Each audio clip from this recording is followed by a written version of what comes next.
yang kedua. Haleluya ya. Puji Tuhan. Dengan satu tujuan kita datang tempat ini adalah kita mau dipenuhi oleh Roh Kudus. Amin. Dipenuhi Roh Kudus penting dalam kehidupan kita. Amin. Dalam pengiringan kita akan Tuhan, betapa pentingnya Roh Kudus itu. Amin. Firman Tuhan mengatakan ketika Tuhan Yesus naik ke surga, Tuhan akan memberikan penolong dalam kehidupan kita orang yang percaya, yaitu Roh Kudusnya. Haleluya. Puji Tuhan. Kita akan buka Alkitab dan ayat firman Tuhan yang terdapat dalam Yohanes pasalnya yang ke-20. Yohanes pasalnya yang ke-20 ayat 19 sampai ayatnya yang ke-23. Yohanes 20 ayat 19 sampai ayat yang ke-23. Demikian firman Tuhan. Yesus menampakkan diri kepada murid-muridnya. Ketika hari sudah malam pada hari pertama minggu itu, berkumpullah murid-murid Yesus di suatu tempat dengan pintu-pintu yang terkunci karena mereka takut kepada orang-orang Yahudi. Pada waktu itu datanglah Yesus dan berdiri di tengah-tengah mereka dan berkata, "Damai sejahtera bagi kamu." Dan sesudah berkata demikian, ia menunjukkan tangannya dan lambungnya kepada mereka. Murid-murid itu bersukacita ketika mereka melihat Tuhan. Maka kata Yesus sekali lagi, "Damai sejahtera bagi kamu. Sama seperti Bapa mengutus aku, demikian juga sekarang aku mengutus kamu." Dan sesudah demikian ia mengembusi mereka dan berkata, "Terimalah Roh Kudus. Jikalau kamu mengampuni dosa orang, dosanya diampuni. Dan jikalau kamu menyatakan dosa orang tetap ada, dosanya tetap ada." Haleluya. Tema yaitu Roh Kudus memberikan damai. Haleluya. Kita akan membahas bagaimana, kita akan sharing bagaimana Roh Kudus memberikan damai dalam kehidupan setiap orang yang mengiringkan Tuhan. Amin. Makanya betapa pentingnya kita harus dipenuhi oleh Roh Kudus. Haleluya. Tidak ada Roh Kudus, tidak ada damai. Betul nggak? Benar? Di dalam firman Tuhan di Yohanes pasal yang ke-20 ini, di ayat yang ke-19 sampai 23 dikatakan, ketika sudah malam pada hari minggu pertama berkumpullah murid-murid Yesus di suatu tempat dan pintu-pintu mereka kunci karena mereka takut kepada orang-orang Yahudi. Dan yang menarik di sini, pada waktu itu datanglah Yesus dan berdiri di tengah mereka dan berkata, "Damai sejahtera bagi kamu." Setiap kita orang Kristen, kalau misalnya bertamu di rumah orang Kristen juga pasti kata shalom, kayak melodi. Biar di sini dia juga shalom katanya, lom gitu. Nah, shalom artinya damai sejahtera bagi kamu. Amin. Dan juga dikatakan di ayat yang ke-20, dan sesudah berkata demikian ia menunjukkan tangannya dan lambungnya kepada mereka. Murid-murid itu bersukacita. Mereka sangat senang berarti ya ketika Tuhan Yesus menampakkan diri dalam kehidupan daripada murid-murid Tuhan Yesus pada waktu itu.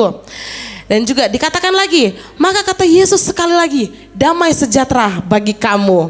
Sama seperti Bapa mengutus aku, demikian juga sekarang aku mengutus kamu." Dan sesudah berkata ia mengembusi ke mereka dan berkata, "Terimalah Roh Kudus." Haleluya. Pada saat ini kita harus terima Roh Kudus gitu. Amin. Itu udah malam kedua. Haleluya. Sampai malam ke-10. Masih semangat ya, baru malam kedua. Harus semangat, kita harus berlomba-lomba untuk dipenuhi oleh Roh Kudus. Haleluya. Nah, dan seterusnya mengembuskan roh, terimalah Roh Kudus. Ayat 23. Jikalau kamu mengampuni dosa orang, dosanya diampuni. Dan jikalau kamu mengatakan dosa orang tetap ada, dosanya tetap ada. Puji Tuhan. Kata pertama yang diucapkan Tuhan Yesus itu shalom. Dan kita sudah tahu bersama bagaimana damai sejahtera itu adalah salah satu buah roh yang diawali oleh kasih. Haleluya. Tidak ada kasih berarti tidak ada damai. Benar gak?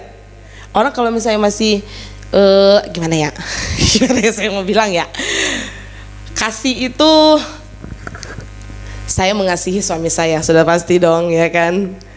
Kasih itu saya mengasihi anak saya. Dan Tuhan mengatakan, kasihilah sesamamu sama seperti engkau mengasihi diri sendiri. Kasihilah musuhmu sama seperti, kasihilah sama bla bla bla bla bla. ya. Kita sudah tahu ya dari sekolah minggu itu guru sekolah minggu selalu membahas itu soalnya untuk mengajarkan bagaimana anak sekolah minggu harus saling mengasihi. Begitu juga kita. Haleluya. Pasal ini kita membahas tentang ini. Roh Kudus memberikan damai. Galatia pasal yang kelima ayat ke-22. Kita lihat bersama. Ya, kita sudah tahu lah ayat ini bahasnya tentang apa ya. Tetapi kita akan sharingkan pada malam hari ini lagi. Galatia 5 ayatnya yang ke-22. Tetapi buah roh ialah kasih, sukacita, damai sejahtera, kesabaran, kemurahan, kebaikan, kesetiaan, kelemah lembutan, penguasaan diri. Tidak ada hukum yang menentang hal itu. Haleluya. Kasih, sukacita, damai sejahtera, sampai penguasaan diri. Ini harus ada dalam kehidupan kita orang yang percaya kepada Tuhan. Amin. Di luar sana ada organisasi. Mereka tahu Roh Kudus, tapi mereka tidak percaya akan pekerjaan daripada Roh Kudus. Mereka tahu Roh Kudus, tetapi mereka tidak percaya akan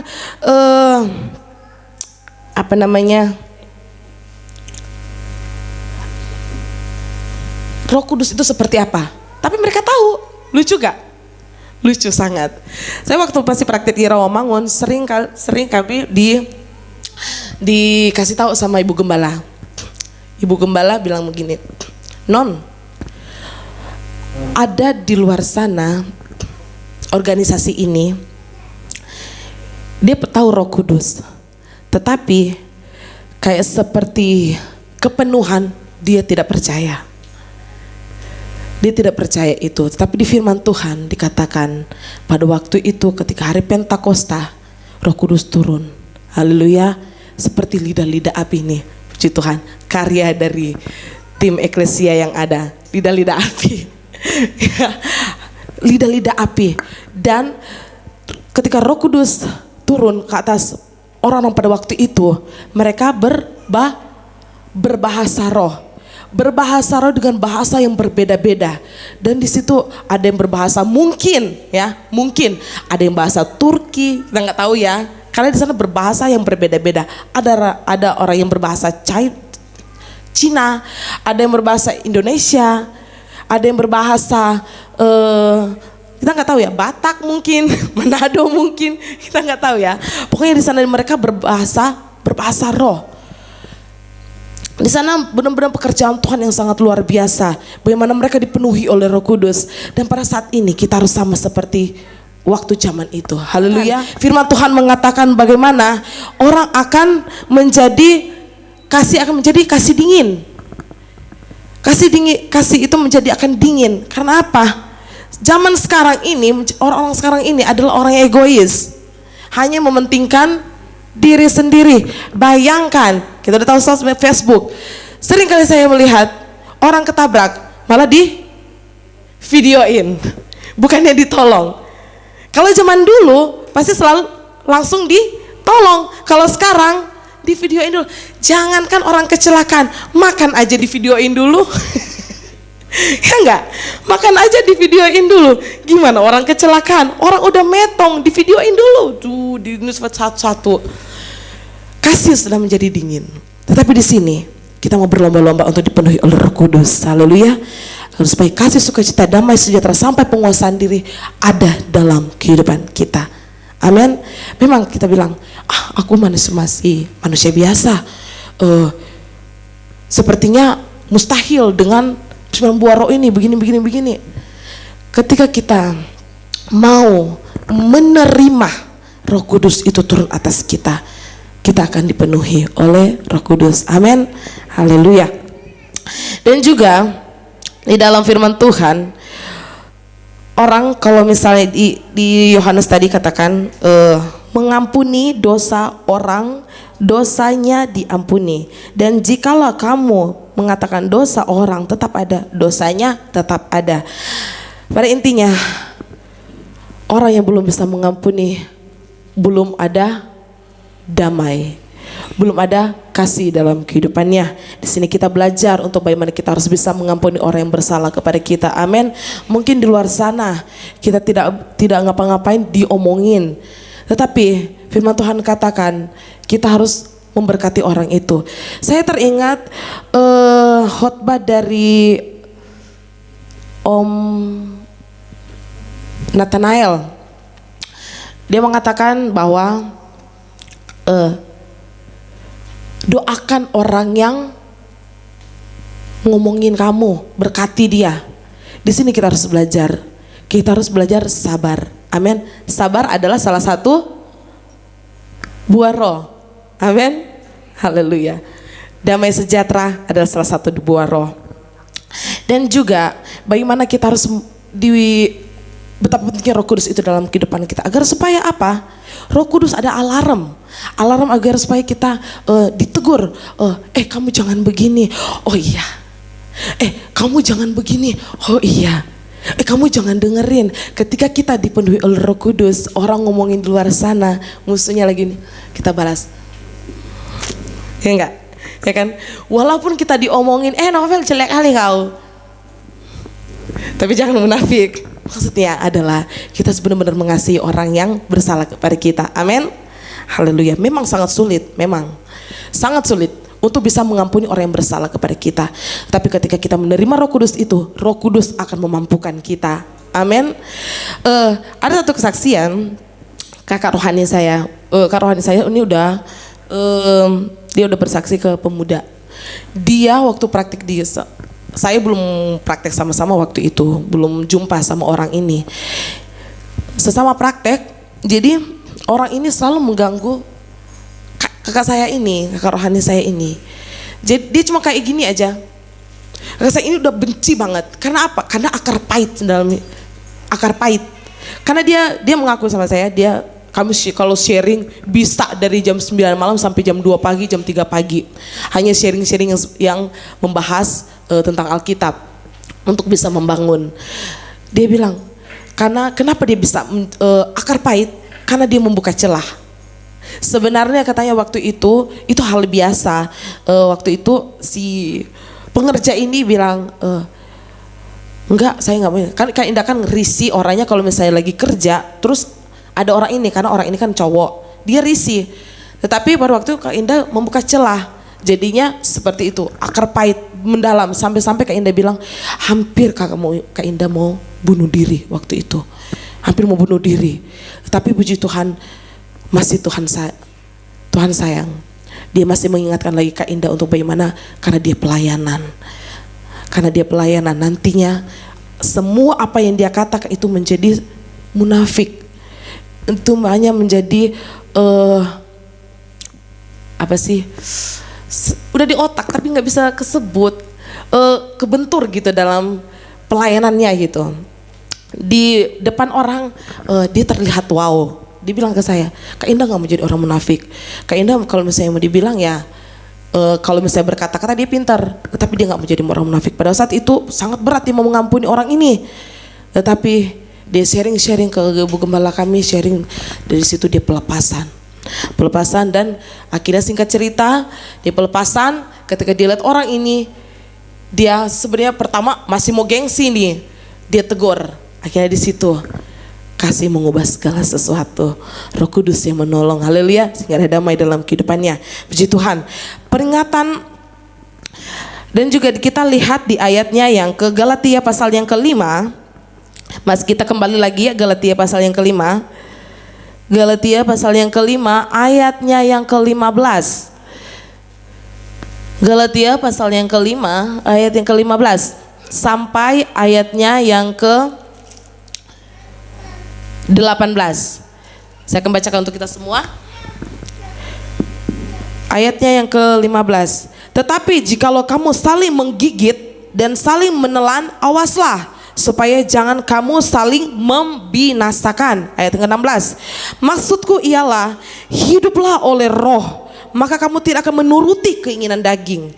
Sebab keinginan daging berlawanan dengan keinginan roh, dan keinginan roh berlawanan dengan keinginan daging. Karena keduanya bertentangan, sehingga kamu setiap kali tidak melakukan apa yang kamu kehendaki. Akan tetapi jikalau kamu memberi dirimu dipimpin oleh roh, maka kamu tidak hidup di bawah hukum Taurat. Haleluya. Kita harus mau dipimpin oleh Roh. Kita harus mau terima Roh Kudus itu pada malam hari ini sampai malam ke-10. Haleluya. Kita harus mau dipenuhi oleh Roh Kudus karena akhir-akhir ini sudah sangat singkat. Memang di firman Tuhan sudah sangat singkat terus. Karena firman Tuhan mengatakan Tuhan Yesus datang kali yang kedua itu seperti pencuri. Selagi kita masih ada waktu, marilah kita berlomba-lomba. Kita berlomba-lomba untuk bagaimana kita menyenangkan hati Tuhan. Amin. Salah satu menyenangkan hati Tuhan ialah firman Tuhan katakan kita harus dipenuhi oleh Roh Kudus. Haleluya. Karena Roh Kudus akan memberikan damai dalam kehidupan kita. Amin. Damai dalam kehidupan kita. Kalau tidak ada damai dalam kehidupan kita, waduh, hancur hidup kita. Haleluya. Dan di firman Tuhan, kalau misalnya orang datang ke gereja, ya kita lihat rajin, tapi kalau misalnya masih kelakuannya masih bertentangan dalam Alkitab, masih menurut keinginan daging, ya firman Tuhan katakan kita harus bisa, jangan cuma datang ke ibadah pulang sia-sia. Kita datang ibadah dengan hati bersungut-sungut, pulangnya masih seperti itu. Hasilnya apa? Nol. Ketika kita datang ibadah, kita mendengarkan firman Tuhan itu kita harus aplikasikan dalam kehidupan kita. Firman Tuhan pada saat malam hari, saya selalu bilang kalau misalnya saya khotbah, firman Tuhan itu bermata dua. Firman Tuhan itu bukan hanya untuk kepada hambanya yang berkhotbah, bukan hanya untuk kepada jemaatnya juga, bukan hanya salah satu, tetapi keduanya. Ketika hamba Tuhan berkhotbah pada saat pada saat dia berkhotbah, itu juga dia khotbah untuk dirinya sendiri, ya. Jadi kadang kala soalnya begini, hamba Tuhan itu aja begitu, hamba Tuhan itu aja begitu. Ada satu kata yang selalu gembala saya ingatkan, ketika kita ada hamba Tuhan berkhotbah, mungkin hamba Tuhan itu kita tidak suka, anggaplah dia adalah hamba Tuhan. Amin. Haleluya. Roh Kudus memberikan damai dalam kehidupan kita. Sekalipun pada saat malam hari ini kita harus bagaimana bertobat. Amin. Kita mungkin dahulunya sering membuat sesama kita kecewa. Kita dahulunya mungkin selalu mengecewakan orang dengan kata-kata kita, dengan tingkah laku kita. Pada saat malam hari ini, mari kita sama-sama dipenuhi oleh Roh Kudus, agar supaya ketika kita melakukan yang bertentangan dengan Roh Kudus akan mengingatkan kita. Amin. Ketika kita melakukan segala sesuatu yang tidak berkenan di hadapan Tuhan, Roh Kudus akan mengingatkan kita, hey Novel, jangan seperti itu. Makanya dari itu, seberulang kali, betapa pentingnya kita dipenuhi oleh Roh Kudus. Amin. Agar supaya dampak dalam Roh Kudus itu, dampak dalam kehidupan kita itu sangat wow. Haleluya. Sangat wow. Karena apa? Untuk memotivasi kita, untuk kita berlomba-lomba untuk bisa menuju kesempurnaan. Amin. Karena itu adalah kasih. Haleluya. Kita harus saling mengampuni agar merasakan damai dalam kehidupan kita. Matius pasal yang ke-6 ayatnya yang ke-14. Matius pasal yang ke-6 ayatnya yang ke-14. Sana dikatakan, karena jikalau kamu mengampuni kesalahan orang, Bapamu yang di sorga akan mengampuni kamu juga. Tetapi jikalau kamu tidak mengampuni orang, Bapamu juga tidak akan mengampuni kesalahanmu. Ngeri. Ngeri sedap kan? Firman Tuhan katakan kita harus bisa mengampuni. Amin.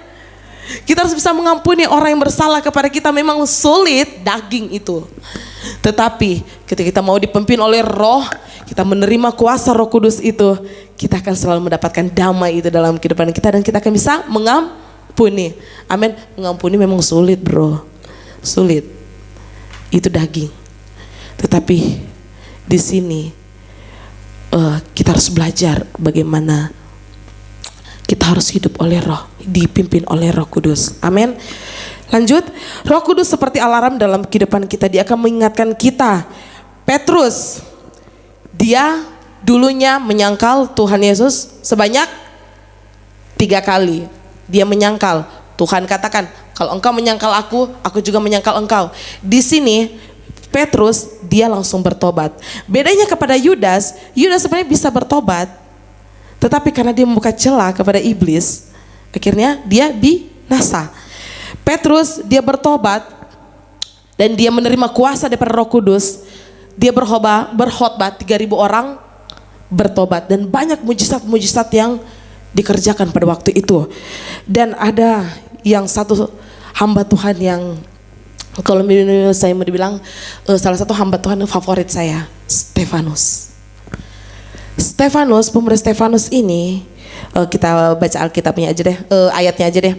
Kisah Para Rasul pasal yang ke-7. Ayatnya yang ke-60. Satu perikop aja deh. Yang dari ayat ke-54 sampai ayat ke-60 kita simak. Saya akan bacakan untuk kita semua. Ketika anggota-anggota Mahkamah Agama itu mendengar semuanya itu, sangat tertusuk hati mereka. Maka mereka menyambutnya dengan gertakan gigi. Tetapi Stefanus yang penuh dengan Roh Kudus menatap ke langit, lalu melihat kemuliaan Allah dan Yesus berdiri di sebelah kanan Allah. Lalu katanya, sungguh aku melihat langit terbuka dan Anak Manusia berdiri di sebelah kanan Allah. Maka berteriak-teriaklah mereka dan sambil menutup telinga serentak menyerbu dia. Mereka menyeret dia keluar kota, lalu melemparinya dan saksi-saksi meletakkan jubah mereka di depan kaki seorang muda yang bernama Saulus. Sedang mereka melemparinya, Stefanus berdoa, katanya, ya Tuhan Yesus, terimalah rohku. Ayat 60. Sambil berlutut ia berseru dengan suara nyaring, Tuhan, janganlah tanggungkan dosa ini kepada mereka. Dan dengan perkataan itu meninggallah ia. Stefanus pada waktu itu dia sudah dirajam. Dia tidak ada kesalahan sebenarnya, cuma karena ada orang iri kepada dia, banyak orang-orang iri, jadi mereka mengolah cerita sehingga dia dihukum mati pada waktu itu. Jadi di sini kita melihat bagaimana Stefanus, dia dirajam, tetapi dia memberkati orang-orang pada waktu itu. Dia mengatakan, Tuhan, janganlah tanggungkan dosa ini kepada mereka. Stefanus dia adalah seorang yang dipenuhi oleh Roh Kudus. Di dalam Alkitab, di ayatnya yang ke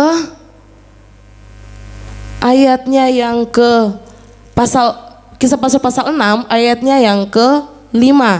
Usul itu diterima oleh seluruh jemaat, lalu mereka memilih Stefanus seorang yang penuh iman dan Roh Kudus.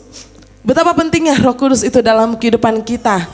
Dalam kehidupan Stefanus, dia sudah dirajam, dia sudah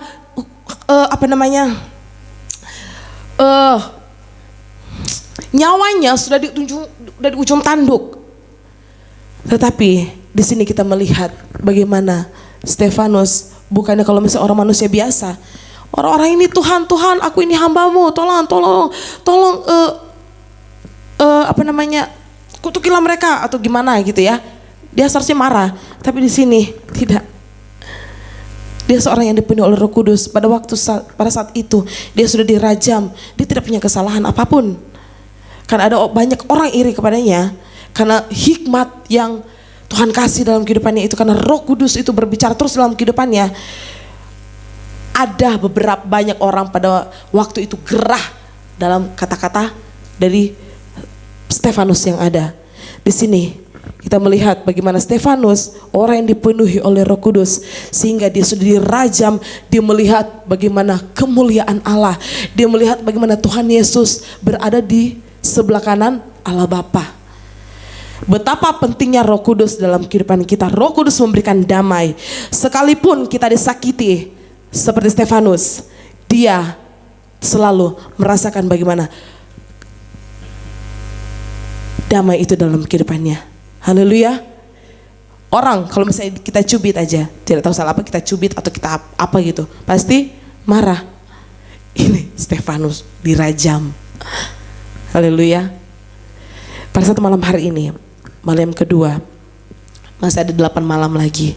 Kita harus berlomba-lomba untuk dipenuhi oleh Roh Kudus. Amin. Karena dampak daripada dipimpin oleh Roh Kudus itu sangat luar biasa dalam kehidupan kita. Haleluya. Benar-benar berdampaknya itu benar-benar membuat kita hidup selalu berkenan di hadapan Tuhan. Roh Kudus akan memberikan kita damai. Apapun yang kita lakukan, selalu akan mendapatkan damai daripada Tuhan. Dan Tuhan akan memberikan hikmat dalam kehidupan kita. Dan juga ketika kita mungkin sudah melenceng, udah mengarah ke arah-arah yang tidak boleh, Roh Kudus alarm. Dia akan mengingatkan kita, jangan begitu. Ayo jangan begitu, Tuhan marah. Haleluya. Mari kita masih malam kedua. Marilah kita berlomba-lomba untuk dipenuhi Roh Kudus sampai hari yang ke-10 dan seterusnya. Amin. Betapa pentingnya Roh Kudus itu dalam kehidupan kita. Tanpa Roh Kudus itu dalam kehidupan kita, tanpa firman Tuhan dalam kehidupan kita, kita akan menjadi orang yang sia-sia. Dan juga kita akan menjadi orang yang tidak tahu berterima kasih kepada Tuhan Yesus yang ada. Dia mati di kayu salib hanya untuk siapa? Saya dan saudara. Dia naik ke sorga untuk mendapatkan kemenangan. Amin. Kita sudah dimerdekakan oleh kuasa daripada Tuhan yang ada. Haleluya. Kuasa darah Yesus yang ada. Mari pada malam hari ini, yuk kita harus mau menerima Roh Kudus itu. Amin. Kita hidupkan Roh Kudus itu dalam kehidupan kita. Kita harus dipenuhi oleh Roh Kudus. Haleluya. Puji Tuhan. Acara selanjutnya saya serahkan kepada Bapak Gembala.